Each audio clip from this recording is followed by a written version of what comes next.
Today we're going to be talking about something you've heard of, the Nephilim, the demigods and transhumans. And to me, they're all related terms. And I want to ask a very simple question. Is it even worth talking about? Is this a tangent?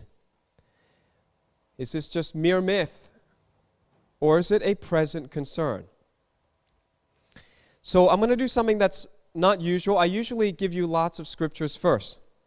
I'm not going to do that. I'll just show you a little bit, but then we're going to get to things that I think will stir some interest. What do you think? Who is this? Who is that? This is a hybrid. This is the hybrid. A hybrid is an offspring of cross-breeding or mixing two different entities together. This is a bush Obama. Is this a lion or a tiger? Yeah, it's a liger. It's called a hybrid. It's genetically mixing two different species, but they're in the same kind. So the Bible talks about this genetic manipulation. The first instance of genetic engineering is in Genesis chapter 6. The Bible has something to say about everything. But I'm telling you, I'm not even going to get deep into it. I'm just going to touch on it, and we'll go through some of the examples. Genesis 6, chapter 6, verse 1. Now it came to pass when men began to multiply on the face of the earth, and daughters were born to them, that sons of God, that's a term that means the direct creation of God, angels in this case, saw the daughters of men, and that they were beautiful, and they took wives for themselves of all whom they chose. Verse 4. And there were giants. Please say giants. Okay, this is not the offspring of natural, breeding of humans. The whole theory that it's the sons of Seth marrying evil women goes out the window because it does not produce giant offspring, and the word is Nephilim in the Hebrew. There were Nephilim on the earth in those days and also afterwards, so two periods of time. Before, in those days, Noah's days, and then afterward, when the sons of God came in to the daughters of men and they bore children to them, those were the mighty men who were of old, men of renown. In other words, it's a very bold claim in the Bible saying that something unique, strange happened, and the offspring, the hybrid that were produced, they're famous. You know about them, is what the Bible's saying, right? So it's a pretty bold claim that everybody already knows about that. How do we interpret that? You just go to the New Testament and let the Bible be its own commentary. Jude chapter 1, verse 6 to 7 from the New English Translation. Jude, the half-brother of Jesus, says, you also know, again, it's like a given, They say, if I say, you know who won the election, that means you know the results. In fact, right now, we still don't know the results. But if I said, you know, that means it's been reported. True? I wouldn't say you know who won the election unless you knew. It's common knowledge. So Jude says, you know that the angels who did not keep within their proper domain but abandoned their own place of residence, he has kept in eternal chains in utter darkness, locked up for the judgment of the great day. Verse 7, so also Sodom and Gomorrah and the neighboring towns, since they indulged in sexual immorality and pursued unnatural desire in a way similar to these angels, are now displayed as an example of suffering the punishment of eternal fire. So he makes a comparison, all right, that the sins of Sodom and Gomorrah are very much like the sins that the angels committed ages ago. Is it clear then that the sons of God who went into the daughters of men were the fallen angels? If it's not clear, you go to Jewish tradition, Enoch, the book of Enoch, which seems to be endorsed by Jude himself. He quotes it. And it used to be in the canon of Scripture, and I think in the Ethiopian version, either the Coptic or the Ethiopian, they still keep the book of Enoch in the Bible. So Enoch chapter 12, verse 4 and 5. Enoch, thou scribe of righteousness, go declare to the watchers of the heaven, who have left the high heaven, the holy eternal place, and have defiled themselves with women, and have done as the children of earth do, and have taken unto themselves wives. Ye have wrought great destruction on the earth, and ye shall have no peace nor forgiveness of sin. That was the reaction from God. There's no forgiveness for this. You're going straight to the Abuso or Tartarus. And Daniel talks about these watchers. Daniel chapter 4, verse 17, the matter is by the decree of the watchers. So the watchers are the holy angels that came down, and they were the watchers over people. They watched over people. But Enoch says that 200 of them decided to rebel and create this genetic hybrid called the Nephilim. And Enoch goes on about it. Enoch chapter 15, verses 2 to 4. You can read all that yourselves. All right. So are they a tangent? Are they tangent or are they central to our life? In case you don't know, tangent is a geometry term. Here's a circle. There's the center of a circle, and the tangent is, any line that just touches it. It's not quite in the circle. It's certainly not center of the circle. It's just tangent. The tangent line touches the circle at a point called the tangent point. So is it just tangent or is it central? Well, I like to take things out to the big picture. And let's start from big and we'll go small, okay? We live in a place that God created called the solar system. There are presently 8 planets and 3 minor planets, 11 in total, 11 for the number of chaos. It's in the book, The Divine Code, from 1 to 2020. I explain all the different meanings of different numbers. There are 11 planetary bodies right now that we know in the solar system. We want to look at them. Mercury is the closest planet to the sun. Guess where it got its name from? The messenger God, the guide to the underworld, the son of Zeus and Maya. Who is he? He's a Nephilim. And when you look at the stars and stuff, it's really interesting how these ancients, they had all these names, and when you look at it and you compare it to the story of God, it's just amazing how many truths you can get out of it. For this one, I just point very quickly that Mercury is closest to the heat of the sun. And I personally hold the view that the sun is the lake of fire. And so Mercury is a very appropriate messenger to take people to the lake of fire because he's the one that's closest to it. The next planet is Venus. It's the hottest planet because it has an atmosphere. So Mercury is so close, the atmosphere is burned up. So it's not the hottest. Venus is the hottest. It's the only planet to spin in the reverse direction of the Earth. It's like the opposite of the Earth, and yet it's very close to the Earth. It's right next to us. Gets its name from the goddess of love, Venus. Who is she? Nephilim. And she's the subject of many pieces of artwork, like this one that you may have seen. So very appropriate. She's like the Earth, but she spins in the opposite direction of the Earth. It's like, man and women, often opposite. The Earth is the only planet that is not named after a Nephilim in our solar system. There's no consensus on how did we get the name the Earth, but I have a proposal. It sounds a lot like the Hebrew word Eretz. The word Eretz means land. It can mean Israel or it can mean the whole planet. Sounds like Eretz, doesn't it? And of course, the center of Eretz is Eretz, the Eretz of Israel. And this is a map from 1581. And of course, you know that the whole division of the world, we call it the eastern, east, the east, and the west. Well, what is that? Those are reference points from Israel.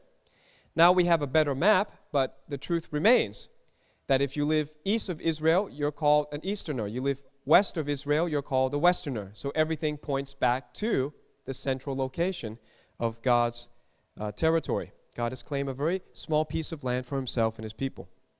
Is that interesting? And if you don't know, all languages point that way. So that's why that if you look at the ancient languages in the East, they write from right to left. But all the languages of the West write from left to right, because everything in the world points to the Messiah, points to his land, points to Israel. All right, so that explains a lot. Without a biblical worldview, you wouldn't get any of that. You wouldn't understand why things are the way they are. The next planet is called Mars. It's the red planet. It has a very big, deep scar across its surface. It looks like something catastrophic happened there. It looks like almost like there was a war there.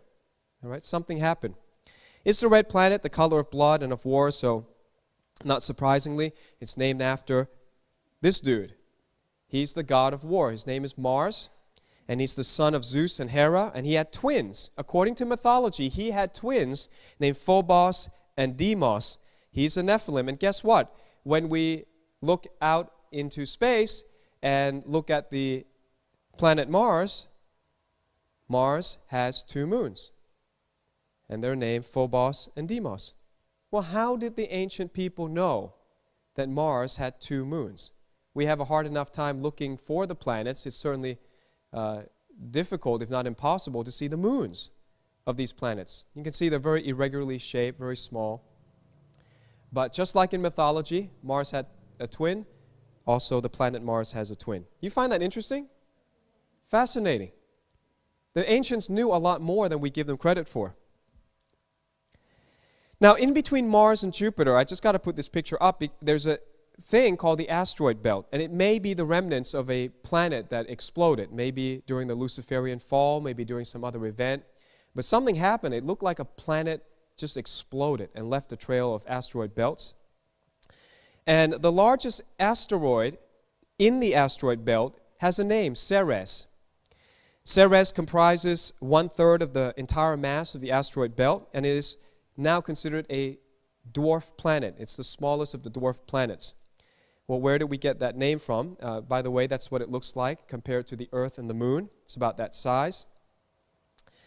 Well, it's so interesting that NASA has sent the Dawn spacecraft to the asteroid belt, which is tasked with visiting the 2 largest asteroids. It's already visited Vesta from July 2011 to September 2012, and it's going to reach Ceres by February 2015. When NASA spends billions of dollars sending something to 2 rocks that nobody has heard of unless you study astronomy, all the conspiracy theories just start, buzzing around the internet. What is going on? Is there something going on Ceres that makes NASA so interested in it? Is it doing something? Is it kicking out asteroids towards us? Is there something going on? I don't know, but I know it's significant that NASA is sending this probe to go and circle this thing very soon. Ceres is named after this goddess, the goddess of the harvest, one of the wives of Zeus. She's the daughter of Cronus, or Saturn, and Rhea. Right? And she is a Nephilim. Next, we have Jupiter, called the king planet. It is the largest planet in the solar system, and it is about to go into the womb of Virgo very soon and stay there for 41 weeks, which is the normal period of gestation. Very interesting. The king planet is going to go into almost, into a perfect pregnancy term. That's from November 2016 to September 2017. Named after the god of the sky and the god of thunderbolt. He is the king of the gods. In mythology, he defeated Kronos, or Saturn, and the Titans, and he saved his siblings. So he's kind of a mixed metaphor representing both the second generation hybrid. There are many generations of the hybrid, and they map it out with a family tree. These guys who were very intelligent gave us, calculus and amazing, not calculus, Newton did that, but, amazing geometry and arithmetic and all this science. These people took the mythology of the gods very seriously. And their gods were not gods like we think of. Not a God that lives forever and, is impervious to pain and destruction, but these gods were jealous, they fought each other, they betrayed each other, they killed each other, and it's very much like the mythology of the Hindus. So something was going on the earth around that time, around the same time, where all these very intelligent civilizations recorded the same stories. So Jupiter is the main guy, and he also represents not only the hybrid, but he also represents the Son of God. The Son of God, because he defeats Saturn. Saturn sounds just like Satan, doesn't it? And so does Titan. All right, Saturn is a very beautiful planet, but its number tells us something ominous. It is the 6th planet. And 6 is not a good number. 6 is not a good number. 666, bad. You don't have to know much of the Bible. Hey, that's bad. Well, what is so bad about Saturn? He's a bad boy. There is a mysterious six-sided hexagon on its north pole. The hexagon is a symbol of the devil. 6 is a symbol of the devil. There's something really strange about this planet because a hexagon is not a naturally occurring shape in nature, and yet the 6 well-defined sides maintain shape even while rotating. Nobody can explain this, other than if we have a biblical worldview and we understand that the 6th planet represents Satan. Saturn sounds like Satan, represents him, and in fact his name comes from the betrayer of Uranus, Saturn. In other words, Satan, all right? The one who betrayed God. Uranus is the 7th planet. How about that? If you don't know anything about Uranus, you think 7's a good number? Yeah, number that God claims for himself. Uranus has some unique things. It's the first planet to be discovered because all the other planets I've mentioned before, they could see since ancient times. So it's the first one to be discovered in 1781 by William Herschel. I think that's interesting. It's kind of like God has hidden himself, waiting for those who are advanced, those who are intelligent, to discover him. It's a great metaphor, and he happens to be the 7th one. Nothing is by accident. Everything in this universe is a play, is a theater that represents God, that points back to his Son, Jesus Christ. It's the only planet that rolls instead of spins. Most planets go around the sun like a spinning top. But this cool dude rolls.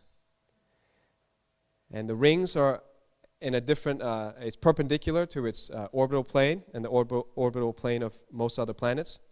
It has no visible storm. It's made of water and ice, but has no visible storms. Certainly, they believe that, there's wind and things going on there, but it's a featureless planet. Named after Uranus, who is the father of Saturn, and in Greek mythology, the first ruler of the universe. So I believe that is the Greeks' way of calling Jehovah God, the Creator God. They gave him the name Uranus. Next to him is Neptune. Earth is obviously not anywhere near Neptune, but that's a size comparison. It's the 8th and the last planet that we have right now. 8th and last planet. This was seen by Galileo in 1612, but he didn't think it was a planet. Again, I don't know if I got the name mixed up here. You have to look it up, but this was discovered here, according to this, in 1781. Although it's similar to Uranus, Neptune's atmosphere is notable for its active and visible weather patterns, most notably its great dark spot. And you see there's a storm in the middle of Neptune, similar to the great red spot on the planet Jupiter. And where does it get its name from? The god Neptune, or Poseidon. That's the god of the oceans. Who is he? He's a Nephilim. Then we have Pluto, who used to be a planet, but because we found out he's only 20% of the Earth's diameter and only 0.2% of Earth's mass, he's in fact smaller than our moon, and yet he has his own moon named Charon. It was discovered in 1930, and Pluto is Hades. Hades means hell. It was demoted to a dwarf planet on August 24th, 2006. And I say to that, hallelujah. Hell got demoted in modern times. It is actually not a planet, but a binary system. They now call it a dwarf double planet. So if you could be on the surface of Pluto, this is probably what the sun looks like from Pluto, a very small, tiny speck. And its moon would be quite unusually large on the sky, in the sky. So, interesting. And it's named after this god, Pluto or Hades, the god of hell or the god of the underworld. Who is he? He's a Nephilim, or I would in fact call him straight out a demon. His moon is Charon. Who is he? He's the ferryman of Hades, carrying wicked souls across the river Styx to hell. Who is he? He's a Nephilim, or it can be said, he's a demon.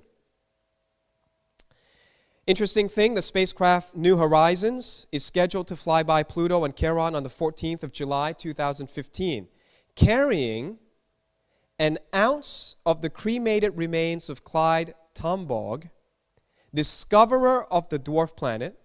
The craft also contains a coin, a Florida state quarter, just as Greeks used to put a silver coin in the mouth of the dead. Because they believe that if you don't put a silver coin in the mouth of a dead person, then you haven't paid Charon for the ferry trip, and the person won't make it across. So, do you think that Greek mythology is still influencing even supposedly smart people today? And I don't know what the fate of this guy is, because a resurrection is coming, and an ounce of his body needs to be returned from the spacecraft New Horizons, because everybody else dies and stays on this planet. You know what I mean? Our resurrected bodies is composed of some of the molecules that used to be in us. Well, metaphorically, or you could say, yeah, I would say metaphorically, I find it fascinating that man will arrive in hell in 2015. And that happens to be the end of the war tetrad from 2014 to 15 that we've been studying. At the same time that the moon and the sun announces that there's a war tetrad, 4 blood moons consecutively on God's feast, at the same time, man reaches a place that man named hell, Pluto. Does that put goosebumps all over you or not? That is some strange happening in our time. Then they found another planet, but they don't call it a planet because it doesn't qualify, but they say it's the most massive dwarf planet. It's bigger than Pluto. It's the 9th most massive body revolving around the sun. It was discovered in 2005. It has 1 moon named Dysnomia. Okay, so Eris is the name, the moon is Dysnomia. What does that mean? Eris is the goddess of strife or discordia, and Eris had a daughter named Dysnomia, which means lawlessness. So the last thing man discovers is strife and lawlessness at the edges of hell. You think that's a metaphor for what we're about to go into as a world? Amazing, isn't it? Obviously, Eris, Discordia, and Dysnomia are both Nephilim. All right, so let me summarize them for you. For those who like charts and tables more than pictures. The first planet is Mercury, gets its name from the Roman god Mercury. The Greek version is Hermes, god of the underworld, Nephilim. Venus is the Roman god Venus. The Greek version is Aphrodite, goddess of love, Nephilim. Earth probably gets its name from Eretz, the only one that is not named after a Nephilim. Mars is the Roman god Mars. Greek version is Ares, god of war, Nephilim. Jupiter, Roman version, Jupiter, Greek name Zeus, god of sky, god of the thunderbolt, Nephilim. Saturn, named after Roman Saturn, or Greek Kronos. Kronos was in some recent sci-fi movie. Father of Zeus. And identity, I would say that's Satan himself. Uranus, it's the Roman name of a Greek god, Uranus. Father of Saturn, first ruler of the world, that would be God. Neptune is Roman. The Greek version is Poseidon, god of the oceans, Nephilim. Pluto is Pluto or Hades, god of hell, that's a demon. Eris and Discordia in Rome. By the way, it's the only one that they seem to pick the Roman, they pick the Greek version instead of the Roman version. Eris, goddess of strife, Nephilim. So how about this? 9 out of our 11 planetary bodies are all named after Nephilim. Did you know that? Is this just a tangent, or is this something more? Then we come to our days. We name our days after the gods. Sunday is Sun Day. Monday is Moon Day. Tuesday is Twig's Day or Mars Day. Twig is the Norse version. Now we got another mythology, the Nordic or the Norse version of the same story. Mars Day, the god of war. So Tuesday is the day of war for some reason. Wednesday is Woden's Day or Mercury's Day, the god to the underworld. Thursday is Thor's Day. Thor is the main god in the Norse mythology. So that's Jupiter, the god of the thunderbolt. In fact, the exact same symbolism. That's what Thor's Day or Thursday is. Friday is Frigg's Day or Venus Day, the goddess of love. Saturday is Saturn's Day, which refers to Satan, or, depending on the European language, Sabbath Day, which would refer to God. So here, for those who like tables, I give you different languages. Sunday, or dimanche, or domingo in French and Spanish, refers to either God in the Latin languages or the sun in the Norse version. Identity is God. Monday, lundi in French, lunes in Spanish, refers to the moon. They all refer to the moon. That's a goddess. Tuesday is mardi or martes, which is definitely Mars, the god of war. That's a Nephilim. So we got a day named after a Nephilim. Wednesday, mercredi in French, or miércoles in Spanish, named after Mercury, Nephilim. Thursday is jeudi or jueves in Spanish. It's named after Jupiter. We just took Thor, the Nordic version of the same person. Friday is vendredi in French, or viernes in Spanish, named after Venus, the goddess of love, Nephilim. Saturday, in the French and Spanish, they say samedi or sabato, which is actually from Sabbath, which is good. But we took Saturn, which is a Nephilim. So there you go. We name our days after the Nephilim. How about the months of the year? We got January to December. Where do we get these from?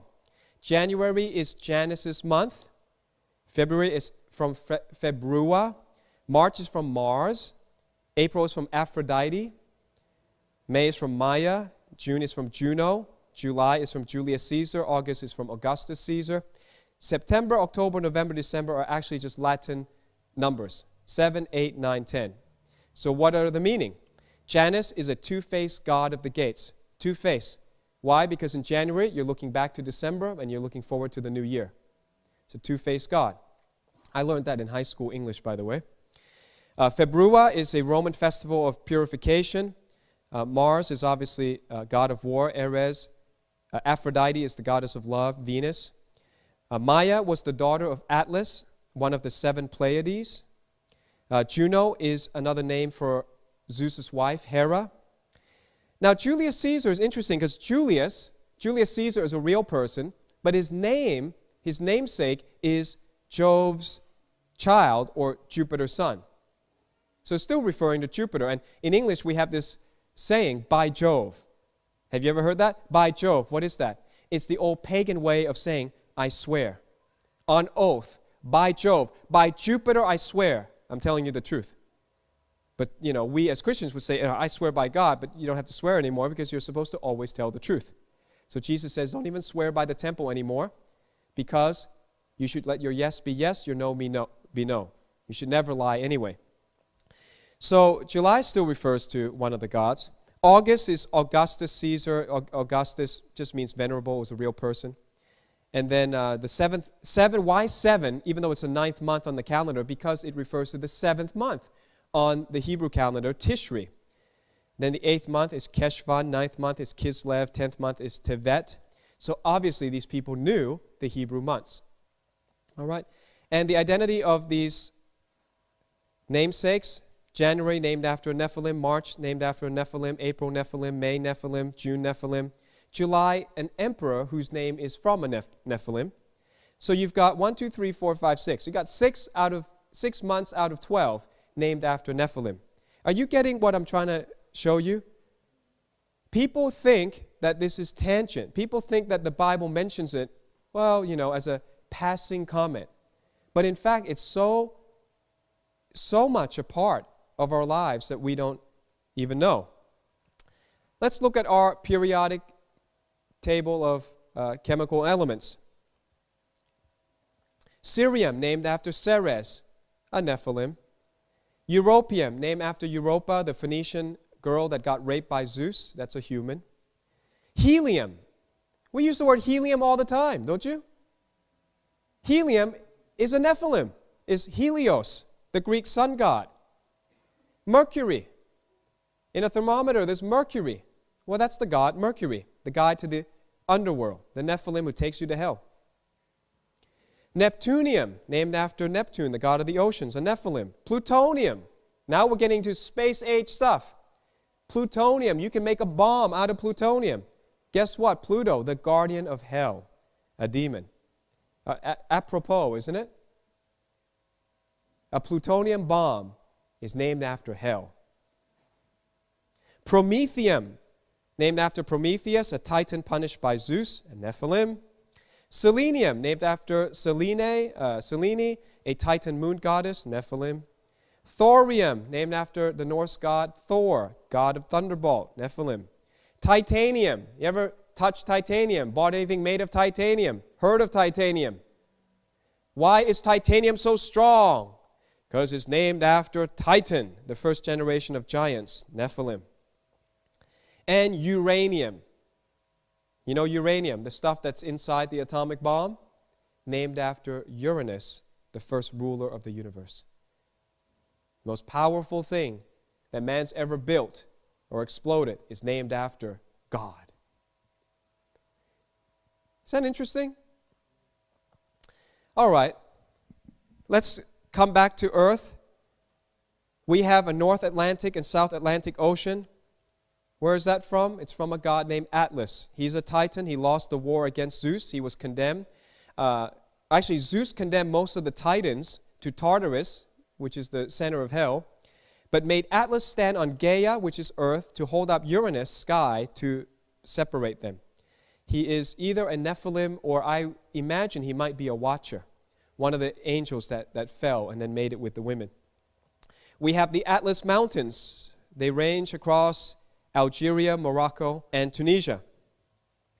We have the myth of Atlantis, a mythical continent described by Plato, Solon, and Egyptian priests. This is a map by Athanasius Kircher in 1669, saying that there was a continent in between Europe and the Americas. It's described as an advanced civilization. Myth says that they came to attack Greece but met with tragedy because in one day it sank into the ocean. Named after the god of astronomy and navigation, the son of Iapetus, and Asia, a Nephilim. The continent Asia is the biggest continent in the world. It contains 30% of the landmass of the earth. It's the most populous continent.